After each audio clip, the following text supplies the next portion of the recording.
Mais s'il y a un domaine où l'emballage compte, c'est celui du vin. Petite expérience de manipulation. Je vous laisse vous asseoir.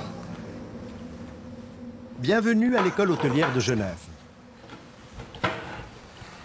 Donc l'idée aujourd'hui, c'est de vous faire déguster 4 pinots noirs de régions différentes. Vous allez les goûter les uns après les autres, me donner votre impression rapide, et puis à la fin, le meilleur des 4 et puis le moins bon. Pour cette dégustation expérimentale, il faut d'abord sélectionner 2 bouteilles contenant des vins très différents. En l'occurrence, un pinot noir suisse-allemand, jeune et peu connu, et un bourgogne millésimé 2005, reconnu pour être un excellent cru. On remplit les 2 bouteilles avec un 3e vin de même cépage, mais d'une toute autre provenance. Le même vin, de qualité moyenne, va donc se retrouver dans les 2 bouteilles, l'une à l'appellation prestigieuse, l'autre de réputation médiocre.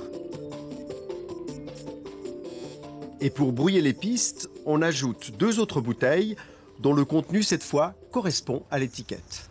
On va commencer par un pinot noir de Suisse alémanique, qui est en 2009. On commence avec une première apprentie dégustatrice.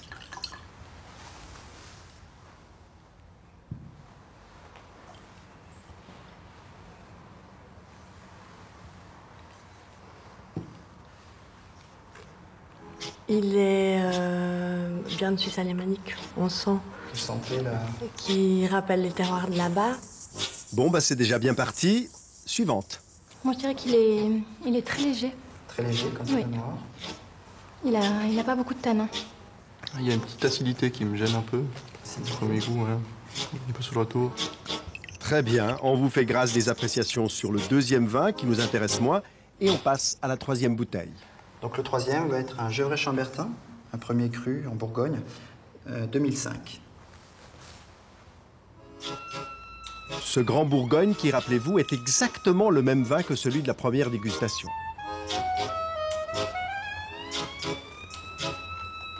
Bon, là, il y a tout de suite plus... on sent que c'est autre chose. On sent que c'est un peu plus structuré déjà. Plus de structure, plus de longueur. Oui, aussi, tout à fait, oui. Oui, je préfère, oui. Préféré. Bon, je pense que c'est dû aussi au millésime 2005, c'est plus vieux. Moi, je trouve qu'il a un bon équilibre général. En bouche, peut-être un peu plus rond. Donc là, on a quelque chose d'un cran au-dessus, Un cran au-dessus. à mon avis. Donc 2005 aussi, le millésime joue pas mal sur la structure du vin. Le meilleur des 4 serait, Moi, j'ai préféré le 3e. c'est-à-dire Le Gevrey-Chambertin. le Chambertin, De et 2005. puis le moins Celui bon. qui on moi dira. plus déplu, enfin moins plu, c'est le Suisse-Allemand de 2009. Le premier, donc voilà. le Suisse allemand, le premier, en 2009. Parfait. Comme Je vous Boris, remercie. certains Merci à étudiants ont à la fois détesté et adoré le même vin. La faute à l'étiquette et à tout ce qu'elle représente. vous. Le premier, c'était un vin de Suisse alémanique. Donc on peut dire peut-être des préjugés négatifs parce qu'on ne connaît pas le produit.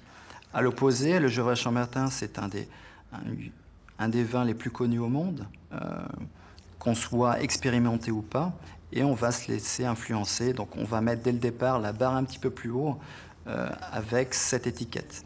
Je pense que tout le monde peut se faire avoir, qu'on soit bon ou mauvais.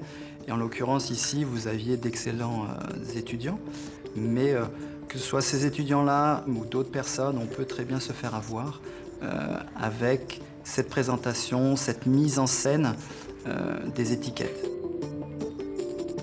Bon, allez, il est temps de leur dire la vérité. Mais en réalité, il y avait 2 fois le même vin dans ces bouteilles. vrai Qu'est-ce que ça vous fait? C'était c'était vraiment les 2 mêmes. Ok. C'est pas possible. Si, c'est possible. Vous êtes sûr? Oui, je suis sûr. C'est fou. Ça vous semble fou? Ouais. Ça fait peur un peu.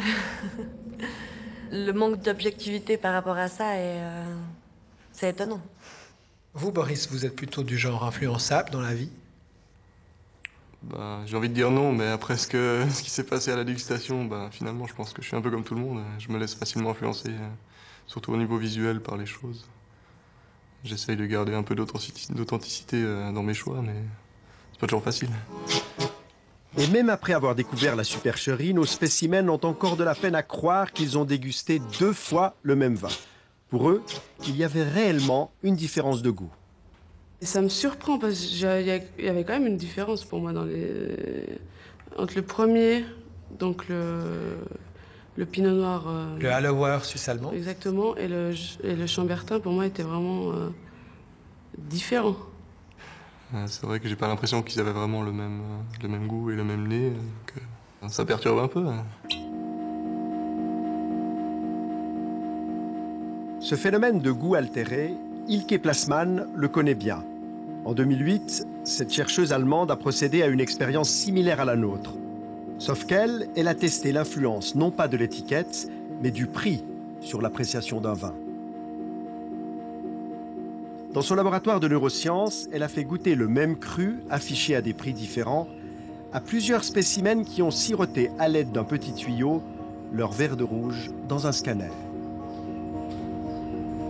Okay, we're almost done. We have one more anatomical to go. That'll be about 1 minute, and after that you're all done. All right? Ilke Plasman a ainsi pu dépister les réactions cérébrales des dégustateurs et trouver des réponses à ces hypothèses de départ. Nous avions deux hypothèses différentes. L'une était que si le vin est plus cher, on l'apprécie davantage. C'est ce que nous appelons rationaliser. On goûte et on se dit « celui-là est cher, il devrait donc être meilleur que le vin bon marché ». Notre deuxième hypothèse était que la différence de prix peut modifier la perception elle-même du goût. Nous avons découvert que sur un plan neurologique, le prix de la bouteille change véritablement la manière dont les goûteurs perçoivent la saveur du vin. Donc ils ne pensent pas seulement que le vin cher est meilleur, ils le ressentent aussi, parce que la partie de leur cerveau qui détecte les sensations et les saveurs agréables leur en donne le signal neurologique.